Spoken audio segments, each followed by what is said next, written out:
Welcome to day 2 of me filming daily vlogs. And guess what? यो दिन चाहिँ मेरो मामु र दिदीको बर्थडे थियो. So little too late to post it, तर I had this clip so I had to post it. अनि yes, I look very lost किनभने म धेरै पछि यति छिटो उठेको थिएँ. अनि छिटो उठ्नुको रिजन भनेको चाहिँ I have joined an institute for entrance preparation. So त्यही पढेर चाहिँ I was heading to मामा घर to surprise आमा र हजुरबुवा. मैले चाहिँ उहाँहरूलाई pre-inform गरेको थिइनँ, so you can see their reaction here. नमस्कार. No. Happy.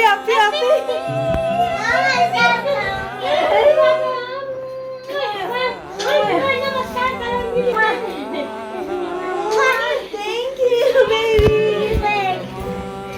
नमस्कार हजुरबुवा. त्यस्तै भन्नु पर्यो.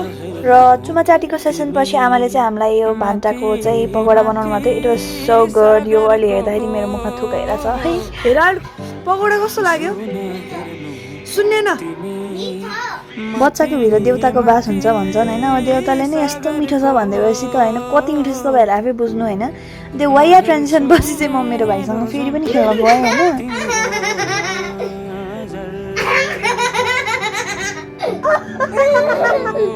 अब खेल्न नि खेल्यो, हाँस्यो, तर उल्पट्याङ नगरी मनलाई शान्ति त कहाँ पुग्छ र. त्यसैले कान्छोलाई कान्छी के बनाइदिएको, कान्छो त पुरै म दराम नाचिदिन्छु भनेर पुरै नाच्नु पो थाले.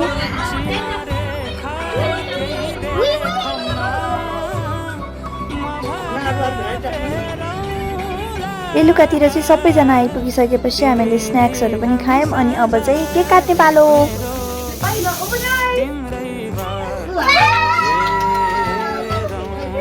यो दिन पुण्डेको नि मामुको बर्थडे नि त, त्यो उसले मेरो पनि बर्थडे हो भनेर त्यति बेला तिनैजनाको बर्थडे सेलिब्रेसन पछि यसो फोटो सेसन गऱ्यौँ.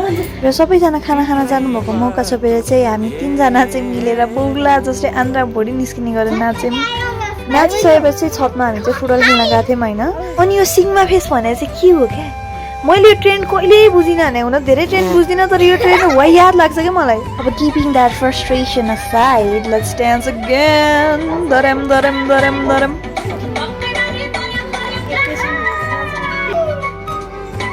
यो करम र दरमको ट्रेन्ड कहाँसम्म लाग्यो भयो भने यत्रो सानो बच्चा जस्तो करम गर्दै नाचिरहेको थियो. हेर्नु न.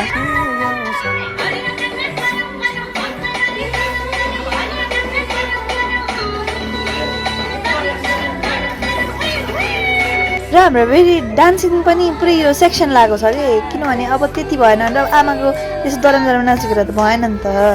त्यही भएर आमाको चाहिँ छुट्टै सेसन छ फेरि.